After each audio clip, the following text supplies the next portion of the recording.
Ladies and gentlemen, good day and welcome to Techno Electric and Engineering Company Limited Q4 FY21 earnings conference call hosted by Asian Market Securities Limited. As a reminder, all participant lines will be in the listen-only mode, and there will be an opportunity for you to ask questions after the presentation concludes. Should you need assistance during the conference call, please signal an operator by pressing star then 0 on your touchtone phone. Please note that this conference is being recorded. I now hand the conference over to Mr. Ambar Singha from Asian Market Securities. Thank you, and over to you, sir. Thank you, Aisha. Good afternoon, everyone. On behalf of Asian Market Securities, I would like to welcome everyone for 4Q FY21 earnings conference call of Techno Electric and Engineering Company Limited. We have with us today Mr. P.P. Gupta, Chairman and Managing Director, Mr. Ankit Saraiya, Director of the company, along with their management team representing the company. We shall start with the opening remarks from the management, and then we will move to the Q&A session. Over to you, sir. Yeah, thank you, Ambar. Very good afternoon to all of you, and I'm grateful to be part of our investors conference call. I welcome once again everybody to discuss our financial results for the quarter ending 31st March 2021. First of all, I would like to wish everyone to be safe and healthy as the times are extremely challenging, and I trust most of you must have been vaccinated by now. Anything said on this call which reflects our outlook for the future or that could be construed as a forward-looking statement must be reviewed in conjunction with the risks that the industry or our company faces. Full year results are not comparable on year-on-year basis due to the impact of COVID in the last year, first quarter of April-June 2020, when we almost lost 3 months, and we continue to be impacted with local lockdown and quarantine rules by different states. As such, the present results may please be considered as if the year was of 9 months only. Let me quickly highlight our performance for the last quarter, previous quarter, year 21. The total revenue stands at rupees 214.79 crore, up by 88%. Revenue from EPC stands at 212 crores, up by 78%. EBITDA for the company stands at 18.95 crores. The operating profit for the EPC segment for the quarter is at 32 crores compared to 15 crores last year. Other income is at 8.6 crores. The profit before tax for this quarter is 14.94 crores and profit after tax is 8.81 crores.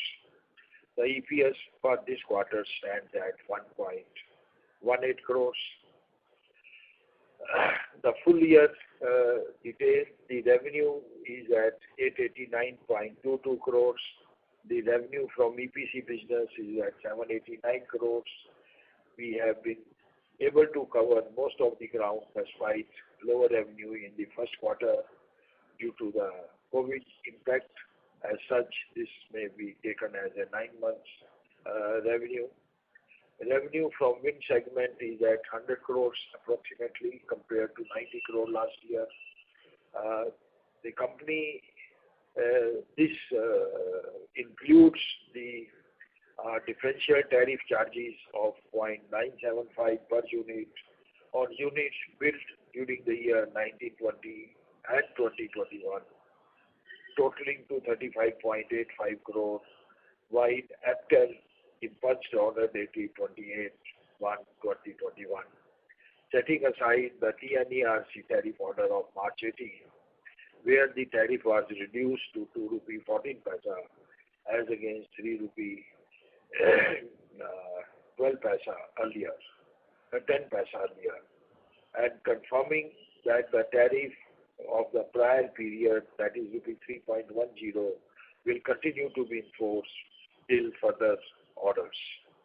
Additionally, we have also provided or written off rupees 11 crore of revenue booked in the year 17-18 on account of REC pricing as per regulatory order, which reduced the floor price to rupees 1,000 from 1,500 for the unsold inventory then. EBITDA for the company stands at 216 crores. The operating profit for the EPC segment was maintained compared to last year, which stands at 144 crore approximately compared to 140 crore last year. Operating profit margin is at for EPC segment is at 18% compared to 17.9% last year on year. EBITDA for the wind segment is at 72 crores. The other income is at 83 crores compared to 44 crores last year. It includes profit from the sale of our transmission asset in Haryana that is named as Jajjar KT transmission asset, and we made a profit of rupees 28 crores as capital gain, and additionally we received a dividend from the company of rupees 15.80 crores. As such, the gain out of the sale is around 43.80 crores, which is part of 83.5 crores. Profit before tax for the year is at 250 crores approximately compared to 213 crores. And profit after tax is at 204 crores compared to 177 crore last year on standalone basis. The EPS is at 18.22 crores and the value of current investments including cash and cash equivalents stands at rupees 800 crores in the company. The order intake last year has been only around 450 crores, but we are L1 in various orders worth more than 600 crores, which could not be decided. Additionally, we have also participated in tenders for more than 3,000 crores, the results of which are still awaited.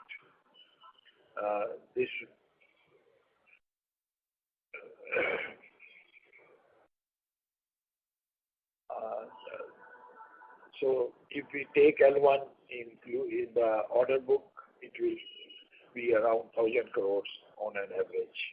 Our unexecuted order book as of date is 1920 crores approximately. But the outlook is very great, I will say. We expect a larger business out of the FGD segment, AMI segment, and also our new segment where we are in that is data centers.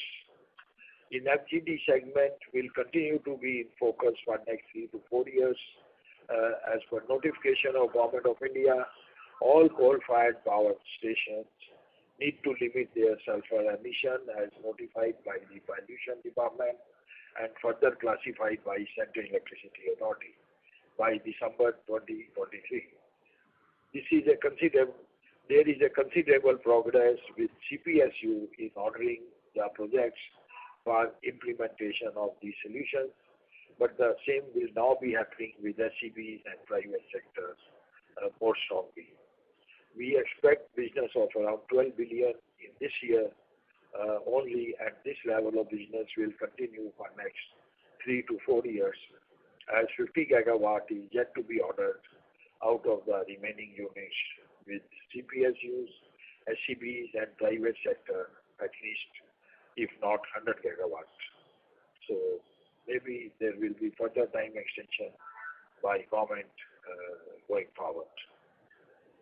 Coming to transmission segment, we expect it will be a status quo and will be largely limited to the evacuation in renewable power as we had stated last year. There is an ongoing TBCB bidding of 66 gigawatt of of evacuation of renewable power to meet the target of 175 gigawatts, and we trust this will be over by September 21, but earlier it was supposed to be completed by December 2020. But due to COVID, this has been extended and some of them have been refloated.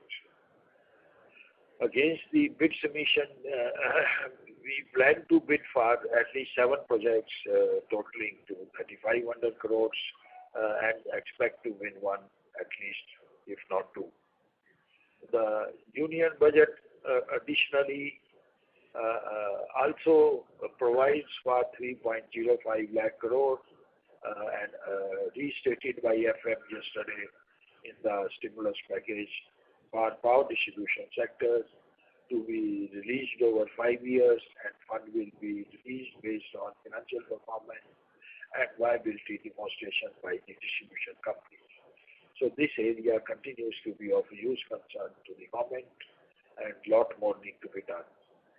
We are also finding good interest as well as traction from the various InvIT funds and large investors, large PE funds to participate in above bids by making the company a significant partner, trusting that there is no development risk by partnering Techno. This will enhance our access to capital that will help us in bidding for more than one project, albeit a little more aggressively. A bidding segment on the distribution side, we see a lot of activity happening going forward, and particularly in the case of prepaid automatic meters or smart meters, and also the power distribution networks will also be strengthened and made a lot more smarter and intelligent as a backup to the meter. The objective, a main aim of the government is to improve efficiency and contain losses, so the health of the DISCOMs could be improved. Additionally, government is also desirous to provide consumer a choice of power suppliers, which still remain a dream after 20 years, nearly 17 years of Electricity Act in place. And even open access also is not in place as desired. We had mentioned earlier that we are interested for a project in the state of J&K for balanced 9 lakh meters, and we hope this will be procured this year. And as you all know, we are already executing a project for 2 lakh meters, which has acquired POC status by now. Apart from this, there are readings in media that government is also utilizing this opportunity for reforming the sector, which are overdue and are being carried out in the name of Atmanirbhar Bharat. And although these reforms are also a long-standing demand of the stakeholders in the sector, and as well as the need of the consumers or public at large. This is holding up the amendments to the Electricity Act, amendment to the tariff policy, and elimination of cross-subsidy, payment of subsidy directly to the power consumers, and a lot of planning is made by CA to give visibility over the next 3 to 5 years. We are very hopeful that power sector is at a critical juncture and something good should happen going forward. Wind segment. We are again facing headwinds because of the DISCOMs being poorer by every passing day and not having enough money to pay. It has impacted not only the tariff but also the payments. We hope to realize our pending payments of last 2 years shortly out of the 1.2 lakh crore package announced by the Finance Minister through REC PFC to the DISCOMs to pay to the generators of their dues up to September 2020. We have already received around rupees 58 crore in the last quarter, out of our total dues of 132 crores. That is tranche 1. The tranche 2 has certain conditions precedent which have to be complied by the DISCOMs to facilitate the release of the same, and is expected that in this coming quarter we will be able to get that money. Additionally, we have been speaking about the REC price issue since the last few quarters. There is no trading of REC happening after the stay order of APTEL in July 2020. APTEL has allocated fast track hearing in the first week of July, and we hope to receive the order by July end. As committed in the last quarter, we will be recovering our performance of last year and shall be executing at least 50% of unexecuted order booking during the year, and also part of the new orders to be booked during the coming year. The next 3 years are going to be full of growth, as we can foresee. Whatever growth we have lost in last 3 years will be made up in coming 3 years. In the coming years, we also see a strong power sector reforms with focus on efficiency, a stable and reliable power supply, cost of power, and improvement of overall financial health of the sector. The focus will continue on renewable power with related transmission infrastructure as green corridors. The transmission infrastructure is required for 500 gigawatt over next 10 years. Our thrust on overseas market is also bearing fruits. We are hopeful of bagging further orders from the markets of Africa and Afghanistan. And our FM have also yesterday confirmed a package of financial assistance of 33,000 crore for exports. Data center, COVID-19 has impacted our life in multiple ways, but one positive outcome of this is the growth in the digital space. This is a huge development. With the growth in the digital activities all around us, obviously there will be more digital data to be handled, and also backed by now IT policy of the government on data privatization or in-house. It is expected that the third-party data centers industry or data center infrastructure will grow significantly from the current level of 500 megawatt to at least plus minus 2 megawatt in next 3 years. And this will definitely be seeing a further growth like renewable powers. Till date, most of the data centers are located in Mumbai, where undersea cable was available. But now for last 1 year, Chennai has become the hub also after the installation of undersea cable. Airtel, Adani and NTT are already in the process of setting up of data centers at Chennai.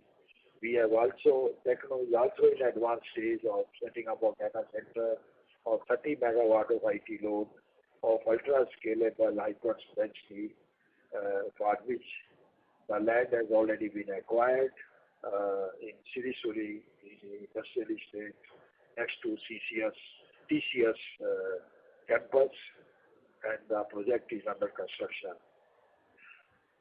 Additionally, we will captively consume the operational wind power capacity of under 11.90 megawatts to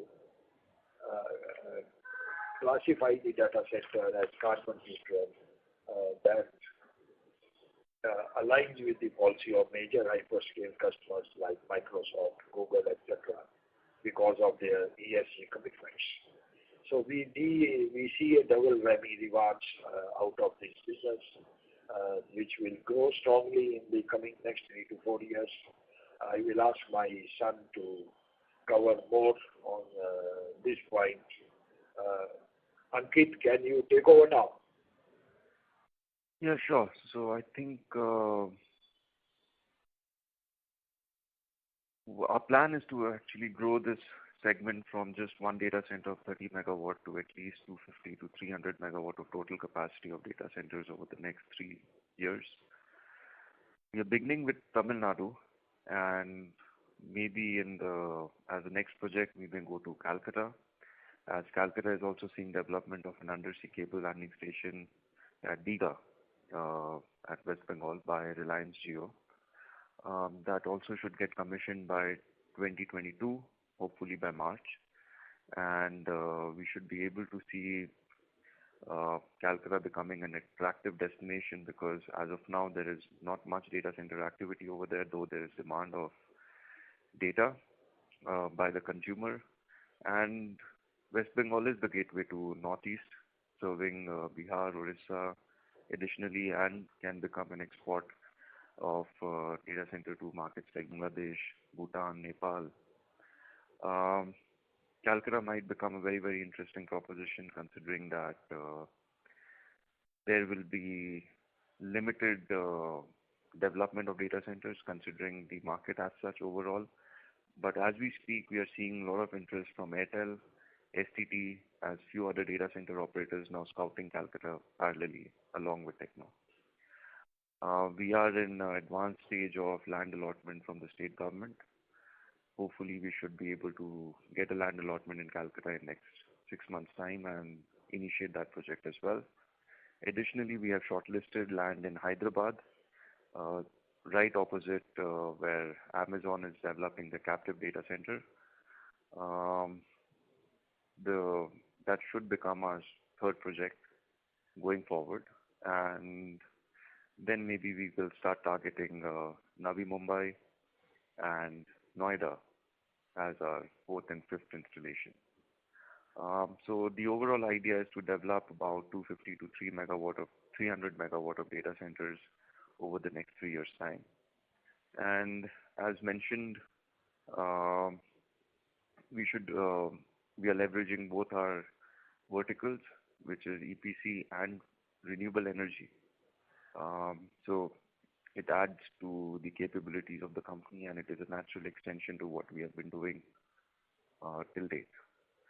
The total investment, hopefully, we'll be able to make up about $2 billion in this industry going forward. And we are looking for a strong strategic partner to handhold us during this journey, who should be able to take anywhere between 51 to 74% in this venture, while Techno holding 26 to 49%. And we'll be de-risking our data center operation and customer acquisition capability by holding a strong strategic partner along with us, while Techno will take on the development risk and ultimately offload the data center to the strategic partner and come out of the asset as we have practiced previously in BOT projects. So that being the business plan, hopefully we'll be able to see good deployment of capital over the next 2-3 years, along with a strong strategic partner behind us. And we are in advanced talks with a couple of players based out of Singapore and US, who are evaluating Techno Electric as a potential strategic partner for developing data centers. And we should have a good strategic partner on board before the end of this calendar year. Back to you. Yeah. You see, we are setting up this group in Delhi, where Ankit has moved now. He has already set up a team, and electromechanical works as involved in data center is the forte of Techno Electric, which we are doing for last 30 years in powerhouses, areas like cooling, standby power solutions, power intake solutions, and power storage solutions. There have been firefighting solutions, and we'll be taking a strategic partner for building work. So all this sounds good going forward. With this, I will now open to the house for further any requirement, any information or detailing. Over to you, Amber. Thank you very much. We will now begin the question and answer session. Anyone who wishes to ask a question may press star and one on their touchtone telephone. If you wish to remove yourself from the question queue, you may press star and two. Participants are requested to use handsets while asking a question. Ladies and gentlemen, we will wait for a moment while the question queue assembles.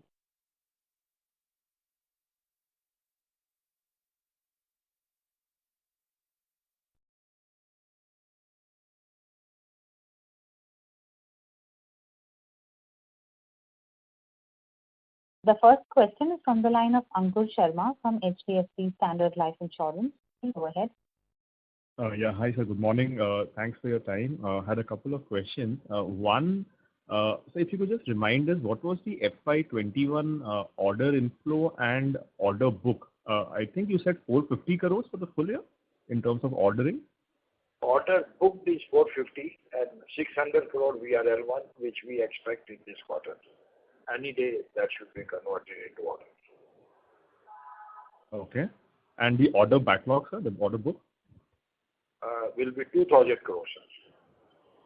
With 450 crore and by 600 coming in, it will be 2,500 crores.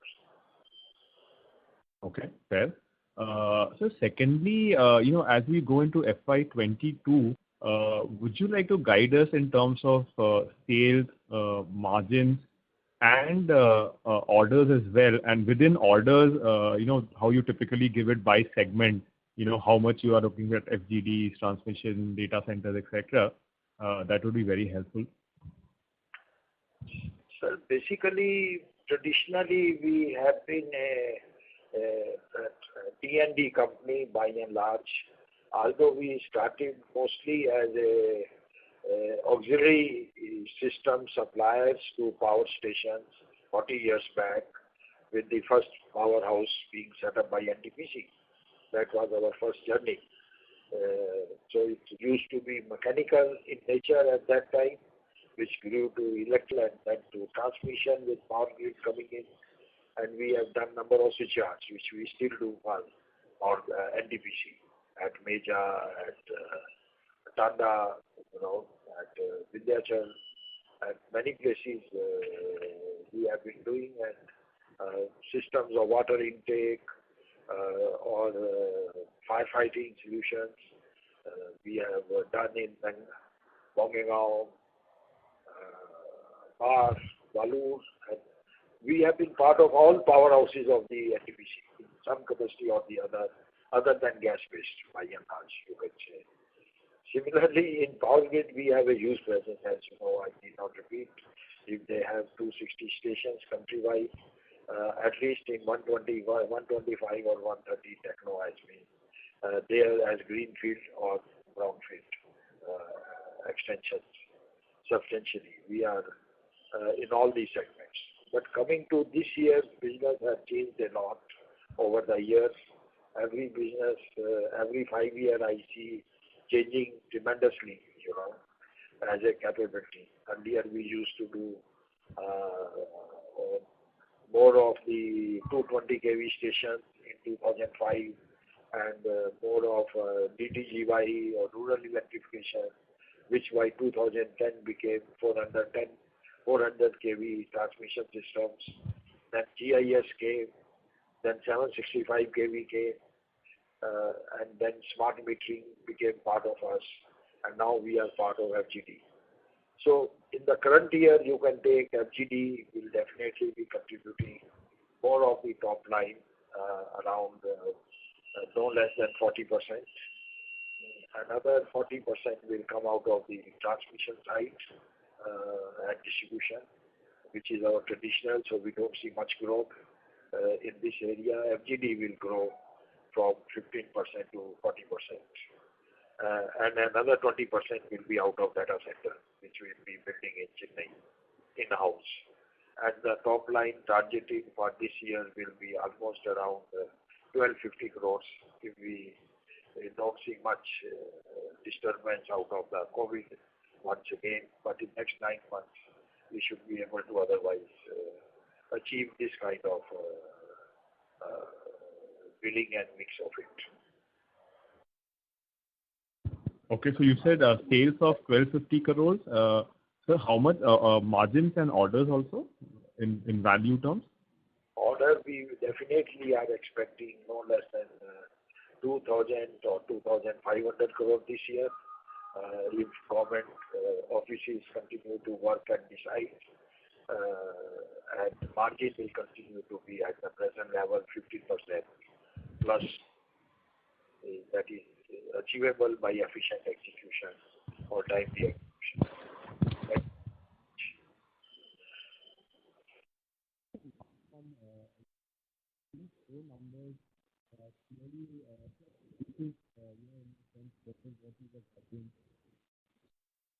Thank you. The next question is from the line of Bhavin Vithlani from SBI Mutual Fund. Please go ahead. Thank you for the opportunity. If you could help us understand what has been the investment portfolio breaking down into what has been mutual funds and how much is the AIF and various corporate bonds. And also, if you could also explain about the 100 crores loans that were given and how should one think about it? You see, there is no change over last year. We have learned our lessons post-IL&FS debacle in the country. So whatever exposure we had in bonds, and as we have liquidity from 400 crore, now it is only 150 crore at the moment, brought down, and balance is all parked in mutual funds only, which are largely debt and short-term schemes of the debt mutual funds, which is almost around 450 crores. Then we have investments of another 100 crore in our joint venture or associate companies additionally, I would say. So, and this 100 crore loan given to McLoyan, you see, has been reclassified and reinstated, backed by escrow account of the promoters. Earlier promoters had given this money in the company as a security deposit, which now is transferred to escrow account. You can download our cash flow and balance sheet of the website. You will be having more clarity on it, because the other corporate debtor wanted to take advantage of by citing in NCLT proceeding as if no loan in books means no loan, nothing is due to us. So that is the kind of story it was, whereas the loan was very much part of the current assets at that time also. But nevertheless, to give a specific recognition, we again reinstated the loan by reclassifying the current assets and backed by escrow account to remain honorable to the investors and investing community, and also to honor our commitments to them that company will suffer no loss on account of non-recoverability. Why aren't we paying back the 600 crores of surplus cash to the shareholders? And there is always that risk of misallocation of capital. It seems like our focus is more towards earning a more annuity-like cash flow stream rather than growing the business. If that could be the case, why shouldn't we be paying back to the shareholders, and maybe that could be taken up with the promoter at the personal end, and because this has been impacting the return ratios to a greater extent. Sir, I think Techno has been very liberal in buyback or dividend payout. We have announced a final dividend of ₹4, which together means 10 rupees or 500% of the face value of the share, and in amount terms also it is under 10 crore. which is almost more than 50% of the bottom line as per our dividend payout policy, and we will continue to be there for long term. Additionally, as highlighted by Kit, we have used program of investment in data centers in next 3-4 years. And liquidity, you see, is always makes you king in the market by honoring your commitments to the suppliers, stakeholders, business risks. So it is always a good idea to have to be cash strong, debt free, and investors should always look for growth in stock value, growth in the company, as well as decent dividend like we are paying 500%. If your recommendation is one-time special dividend, I note your point. We'll come back to you during the year. Sure. That's it from my side. Thank you so much for taking my questions. Thank you. We would request the participants to please limit their questions to 2 per participant. The next question is from the line of Ranjit Shizam from ICICI Securities. Please go ahead. Yeah, hi sir.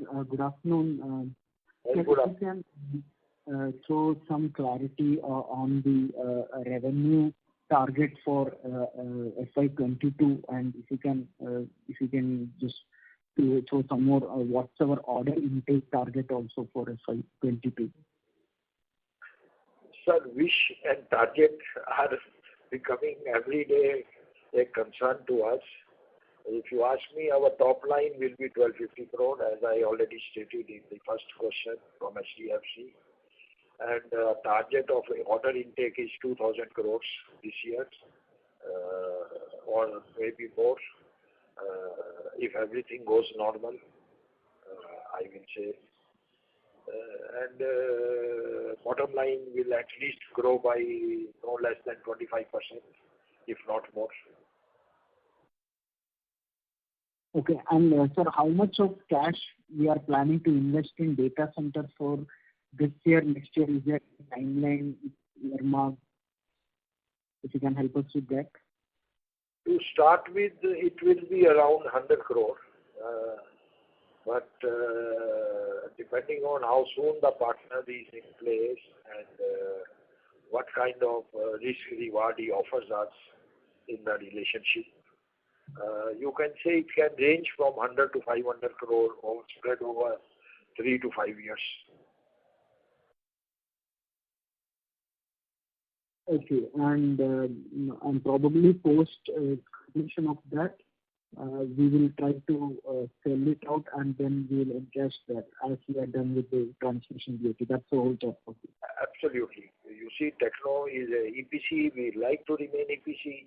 We like to build data center not only for us, but for third parties also, because that is the ultimate aim, to acquire capability, proficiency, and to make it a part of our ongoing EPC business.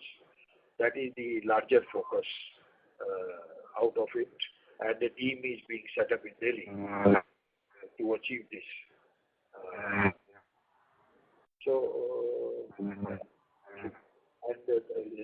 Starting with our own data center is only to assure the market that they are in safe hands post my own successful commissioning of a given data center. Okay, sir. Lastly, what's the total size of this data center industry in the Indian market? What's the total size of this industry? So if you get some idea. As Ankit said, it will be 30 megawatt of IT load or 50 gigawatt of grid connected load to start with. Okay, sure. Thanks.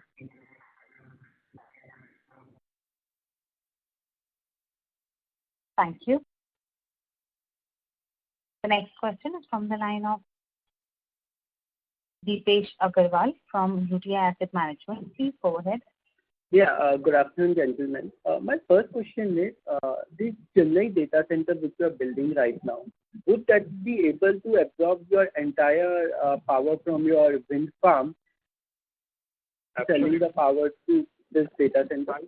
You are right, sir. It is sized accordingly because the general PLF what we get in a wind power is no more than 20-22%.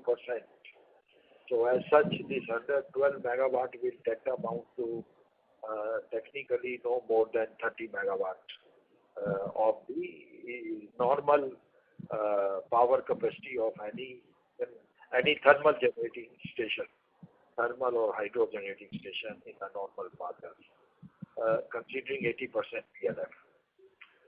So exactly the whole power will be consumed. We produce about 200 million units, which we intend consuming fully in this data center, and maybe importing another no more than 25 to 50 million to meet any shortfall. Right. And at what rate we would be selling the power to this data center? Because I understand we are not getting the entire tariff from the Chennai DISCOM, from Tamil Nadu DISCOM. So would there be change in our realization in the wind business?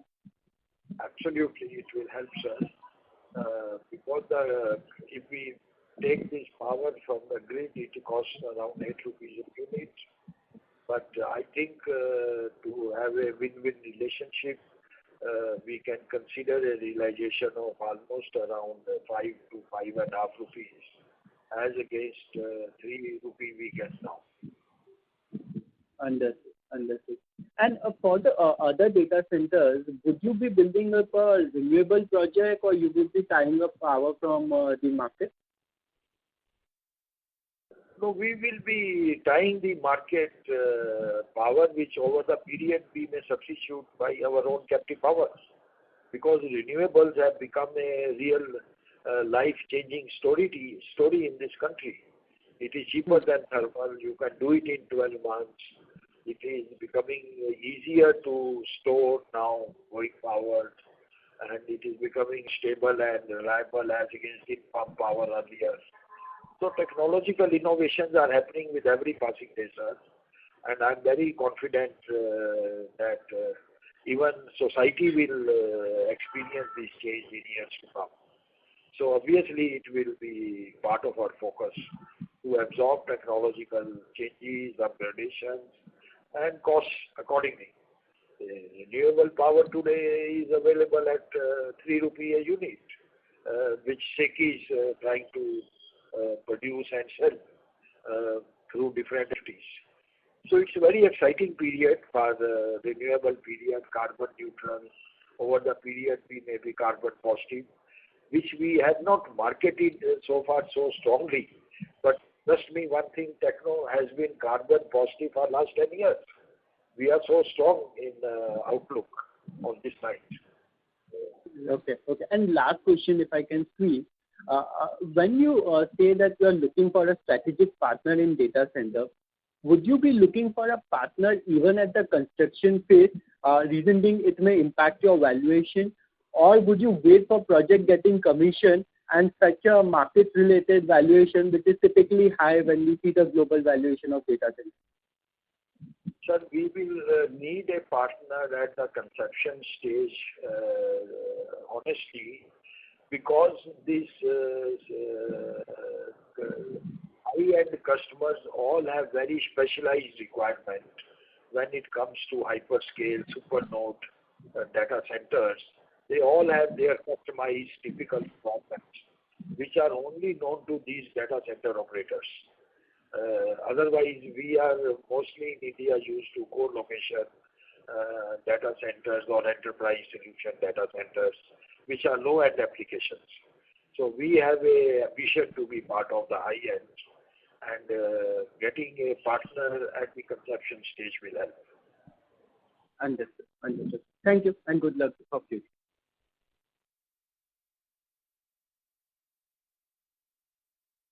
Thank you. The next question is from the line of Sandeep Tulsiyan from JM Financial. Please go ahead. Yeah, a very good afternoon, sir. Very good afternoon, Sandeep. Sir, first question.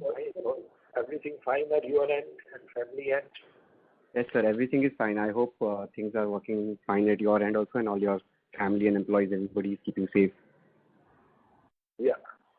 Yes. So first question is putting some of these large orders which we have in the book. a lot of them were booked, towards the end of 2019, and we have seen a sharp increase in commodity prices in the last 6 months when these orders are in the bulk execution phase, the DVC order, the Jammu Kashmir order, and the Rampur order. So if you can just help us how the price escalation clause will work on some of these contracts.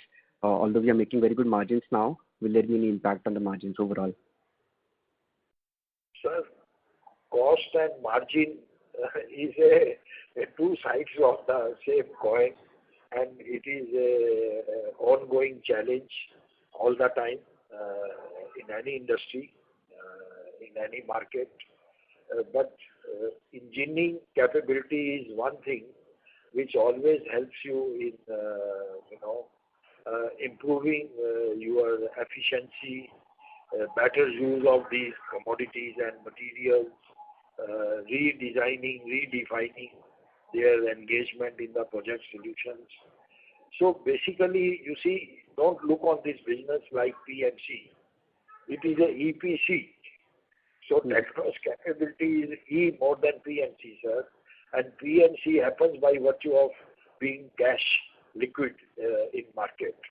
So we get, firstly, we engineer very optimal solutions, meeting the challenges all the time. Sometimes solutions are more skewed in favor of iron, sometimes they are more skewed in favor of concrete, cement, sometimes they are more skewed in favor of copper, depending on how commodity prices behave. So accordingly, you have to do engineering. So that is the forte of Techno, that we rejuggle and juggle our solutions in a manner that we still can deliver the same very solution on a committed price with no erosion of margin. Yes, it is a challenge, but it's a part of life. So this do not worry us, sir. We have seen this cycle many times in the past also. And there is no one single commodity which dominates our solutions. They are well distributed, across the elements in the solution. So no single element is more than 5-10% in the solution. So we are by and large able to take it in our stride. And luckily, generally as a policy of procurement, Power Grid do not include transformer reactors, which are high value, high cost, nor I am producer of one as a solution provider. So that is, the rest of the solution is perfectly optimized within the cost structure.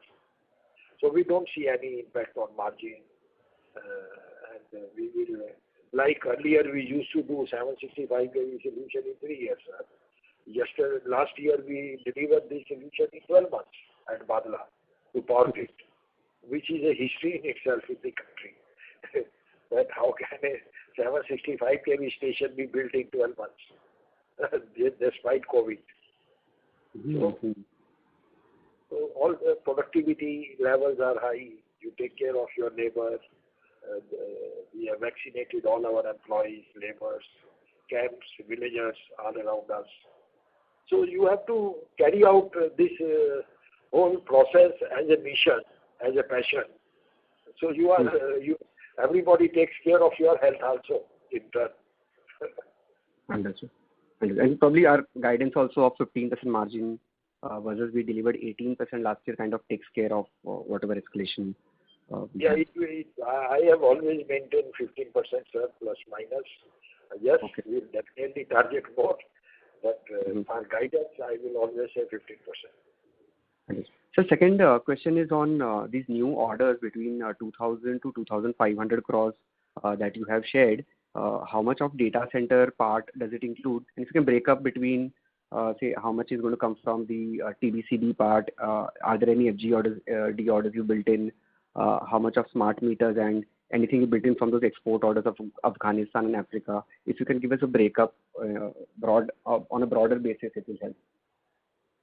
Broadly, you can take it like 1,000 crore out of FGD, another 500 crore out of transmission, 2 to 250 crore export businesses, and one TBCB package of about 400 crores. 350, 400 crores, and some distribution packages of another 250 crores. So all packed together 2,500 crores. But there may be some variation here and there, sir. But by and large, this is our mindset. Understood. And sir, just one clarification. Data center will be another 500 crore, as I said. Data center will be another 500 crore. Got it. Okay. So just one clarification. You mentioned in your opening remarks this 100 crore ICD which was given to Macleod. I think last year it was not appearing in our assets, but now it is reinstated. So you mentioned some reason, I kind of missed it in the opening remarks. If you can just clarify that again. Kindly refer to clarification on accounts parked in our website. It will amply clarify you. Otherwise, you are welcome to send me a mail. I will further engage one-to-one with you. Sure, sir. No problem. That's it from my side. Thank you so much. Thank you. We would request the participants to please limit their questions to 2 per participant. The next question is from the line of Renu Baid from IIFL. Please go ahead. Yeah. Hello. Good afternoon, sir. Yeah, Renu. See, always listening to you is very inspiring. Right. So equally always valuable to listen to your views and insights on the sector and trends which are picking up. And also to highlight that you've always been among the first in the industry to identify the emerging trends, in this case data centers coming in. So the first question is on the data center segment itself. You mentioned that apart from using the cash as well as the ENG or EMP capabilities, you want to build up steady state capabilities in data center EPC segment, EMP segment.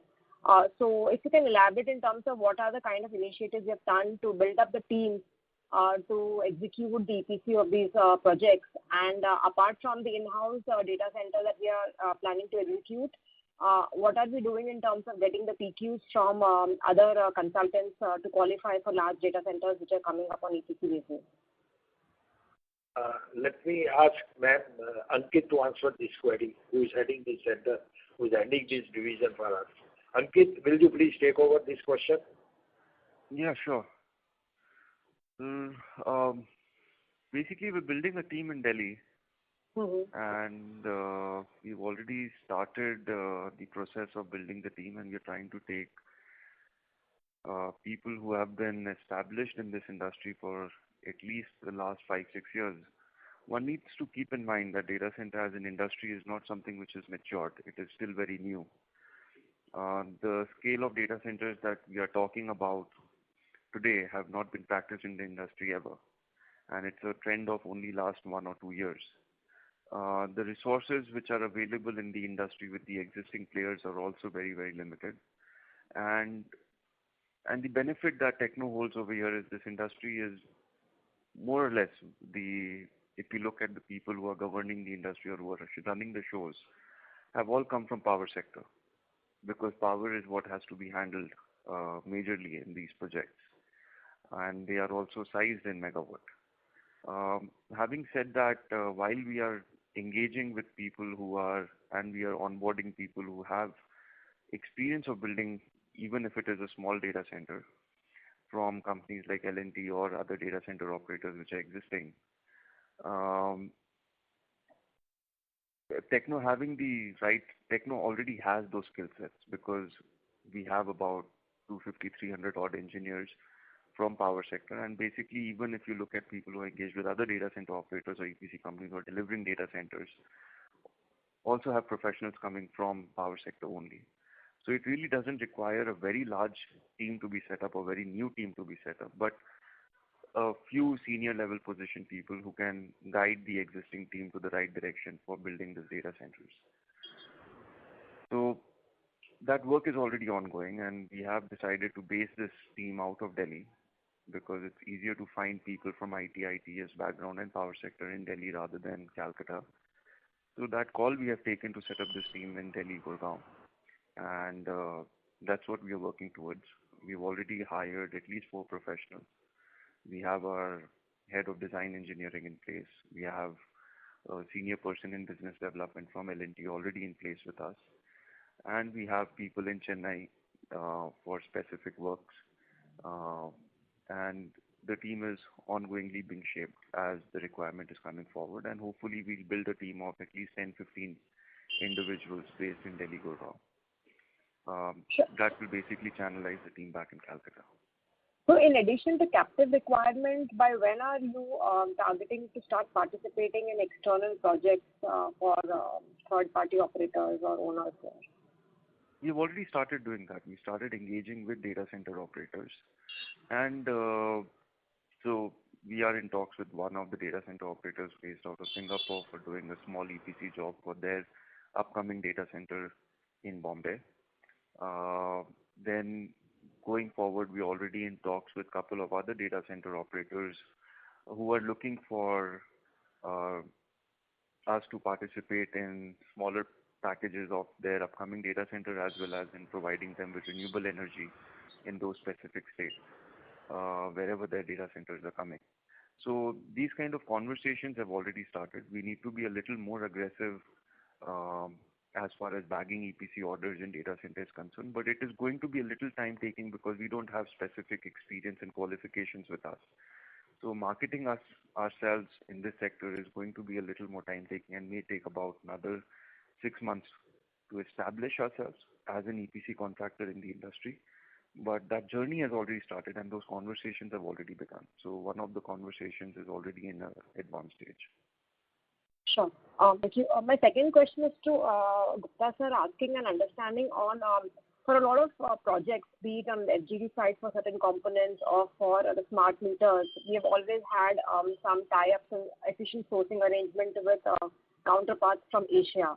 Now that the government has been a bit more sticky in terms of not allowing companies or sourcing for power projects coming in from the Chinese counterparts, how are we looking at the sourcing arrangement for the equipment side? Would it now move more of domestic sourcing, or are we looking at alternative sourcing arrangements from other global vendors? No, ma'am, we will continue to, discover the sources, competent sources, and as available, like FGD, we have a Korean partner now. One Korean company has approached us for meter business also. Because India is a hub now where a lot of growth has to happen in these segments, which rest of the world has already progressed with and have the desired capability with them. And obviously there are local sources also. But as the businesses are becoming more complex and risk is growing, so many capex also are becoming hybrid of capex and opex.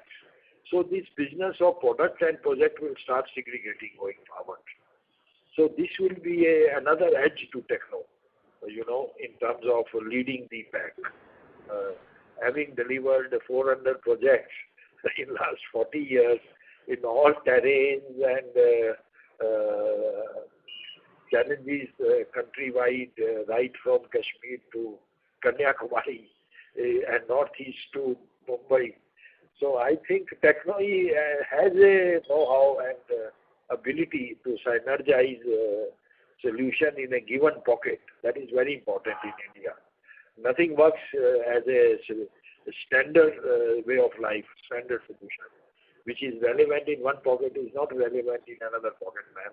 Like even our language, culture, habits, way of looking on issues change with every state, every pocket. Similarly, in projects, you have to be very localized. It's a very specialized business, pocket-specific business. And that has been forte of Techno, to preserve cost, preserve margin, as well as deliver project in time, because we absorb all those things faster than many others. Because that is the character of the company, and that should be true character of any good project company, to my mind. Got it. And so one last question, if I can ask, do you have any plans to foray or look at opportunities in the clean energy segment, be it energy storage or otherwise on the hydrogen or other side? Obviously, ma'am, we will keep exploring. Definitely, we are not deep. Look, let me tell you, we are a solution company, ma'am. Right.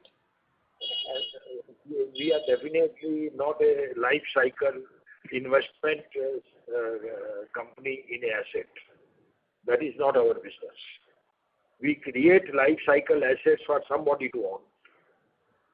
But acquiring technologies, improving on technologies, integrating those technologies as a part of our solutions is always strengthening us to remain time relevant and also offer a complete competitive solution to a asset owner as required. So these are definitely of our interest, huge interest, and if required, we will ourselves like to invest in first one or two solutions to gain experience, gain comfort out of the use of it, and then market that comfort to the investor. So that I must take a risk. If I want a high reward out of my businessman, then I have to take high risk also. That capability my company must have.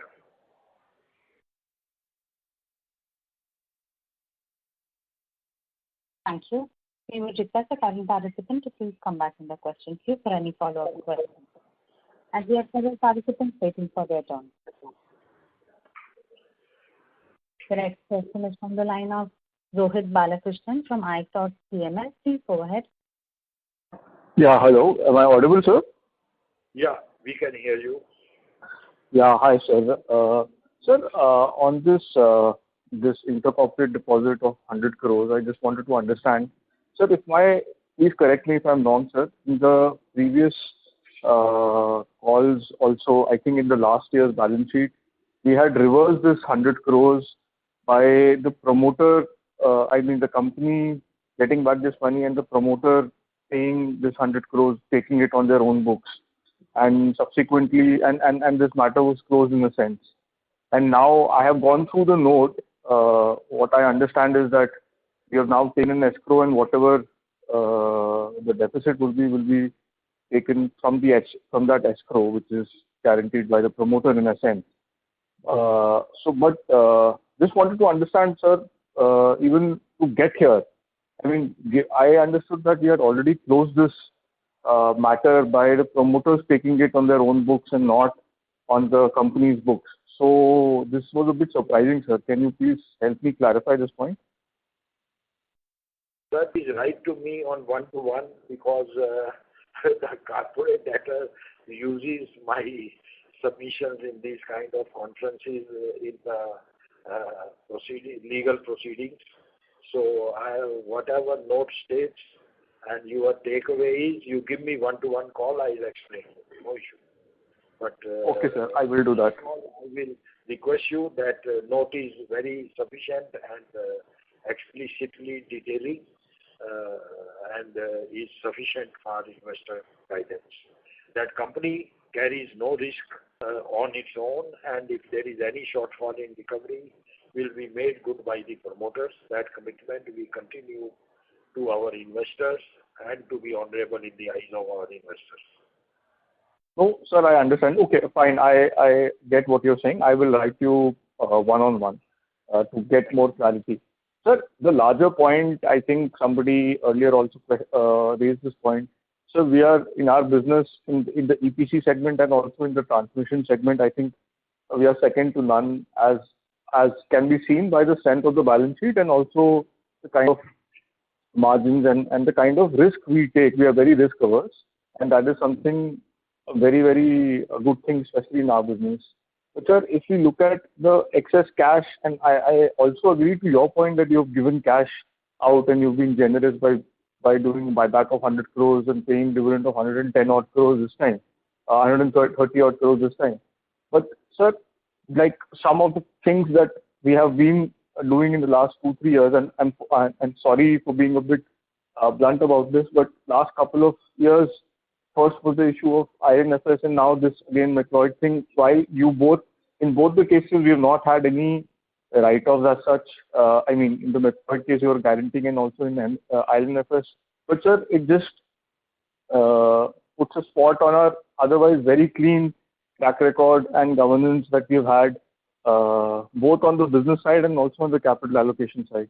So, this is just, I'm sorry, but this is just a small feedback been an investor in the company for a very long time, but just I also have gone through a lot of your publicly available conference calls and investor related materials, and I've really enjoyed reading whatever you talk about the industry. But I mean, both from a value creation point and also from a risk mitigation point, I would say that, I mean, if we can repay that extra cash, or if you don't see any business deployment opportunity, I think that the markets will reward us handsomely rather than these adventures, if I may add that word.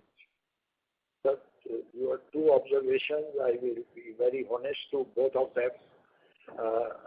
More than a year back, I had sought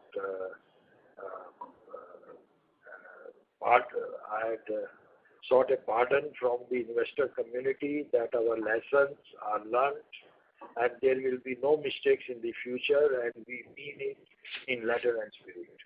Nobody in India thought experience like IL&FS as it happened, and but I am more complainant the way it got dealt thereafter. Let me put it both.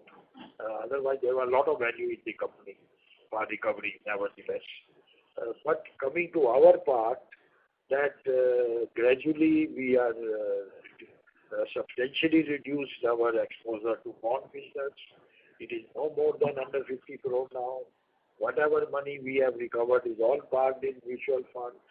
They are all short-term or liquid funds at best. And you can see from the present balance sheet that no more bond book has grown, and your money is all safe and secured. And we have also talked about how we intend utilizing this money going forward with building other businesses. Because the money needs changes with the change in the industry cycle. Going forward, I see two changes. One, of course, is a diversification in data centers, what we have talked. And number two, this capex business as happening in India in EPC segment will get partially converted into OPEX business as an opportunity, for which you will again need your own capital. So I think we are handsomely rewarding the shareholders by a dividend policy of 50% distribution of the bottom line every year, as well as preserving cash to meet any challenge or change in way of doing the business we are in. Sure, sir. Sir, my two questions on the business itself. So, we had outlined, I mean, a very helpful outlining of the data center business. So this ramp up of 8 to 10 times that we are envisioning from 30 megawatts to 250 to 300 megawatts, this we are envisioning in the three cities that we are sort of thinking, or this is more beyond three cities? So Chennai, Calcutta, and Hyderabad will take us to 250 to 300 megawatts, or will we need Bombay and Delhi as well to be added for us to reach that level? And sir, one more question. This 30 megawatt will the Chennai, which is coming up front, this you expect to be up and running by FY24, or will take more than that? And what kind of top line will that give us from an EPC standpoint? Ankit, would you like to answer this question, please? Could you please repeat? Yeah, so I was asking, sir. He is asking first, when is your Chennai project getting completed and commissioned? And number two, what top line it will generate? And thirdly, whether your 250, 300 megawatt will be limited to 3 stations as named by you, or will include Navi Mumbai and Noida also? These are the 3 questions by him. Please answer one by one. Right. See, most likely we should be able to commission the project in Chennai by December 22.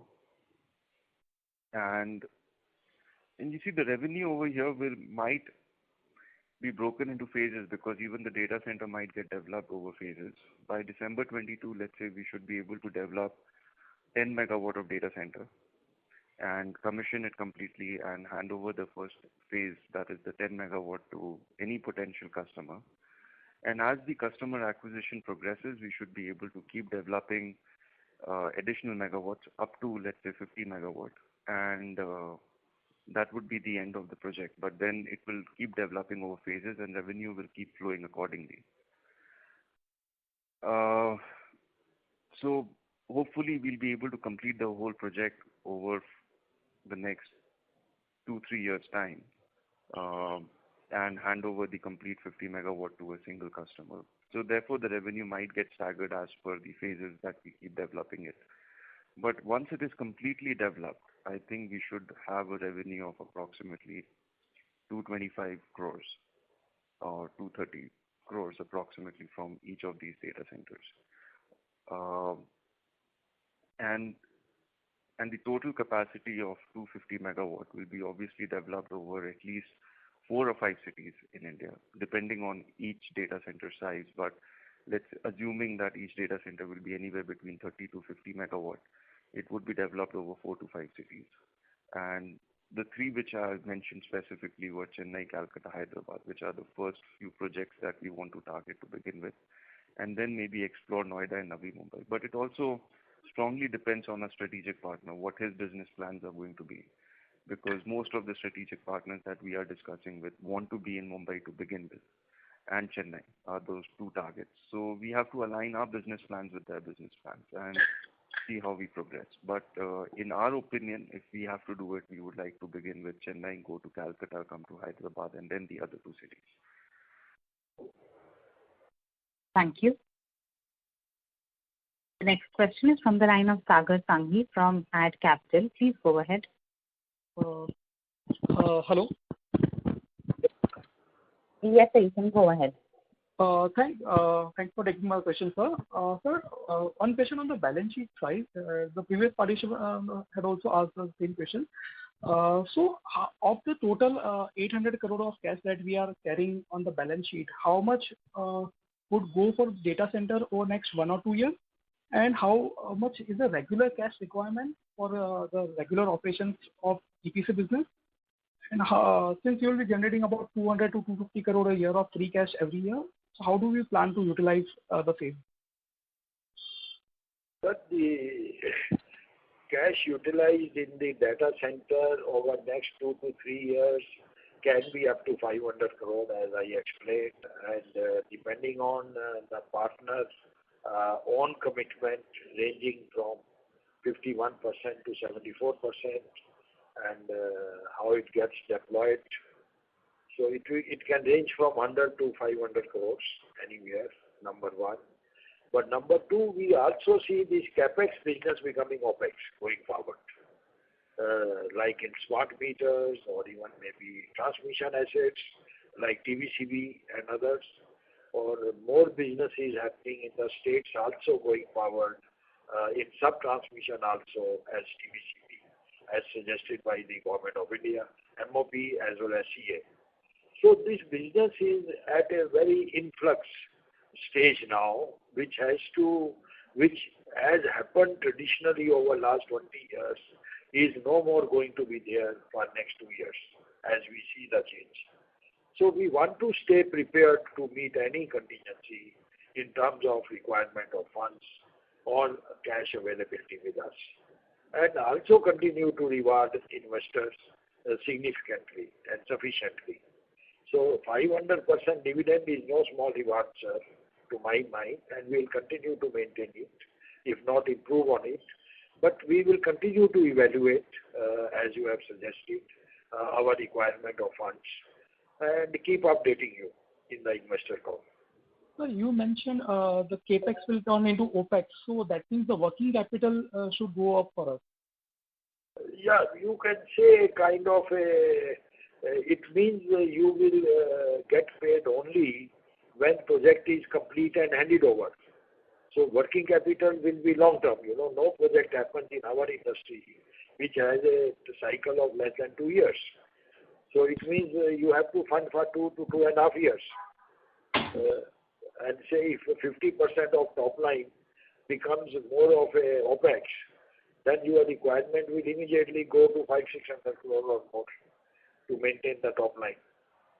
So I would say that these are speculative in nature at the moment. Let's not get worried about it. The more important part is that your company is strong enough to address all these challenges as they emerge in the market and maintain its strong presence by reward to you. So last thing, how much would be the retention money that would be given by us? About it is 200 crores, sir. The total as of now it is a total is about 200 crores. You can take 10% of the top line of 2 years. That will give you a thumb down. Okay. Perfect. Thank you. Thanks a lot. Thank you. That was the last question. I would now like to hand the conference over to Mr. Ambar Singhania. Thank you, Aisha. On behalf of Asian Market Securities, we thank everyone for participating in this call. Special thanks to the management for giving us the opportunity to host this call. Sir, would you like to add any closing remarks? Yeah, absolutely.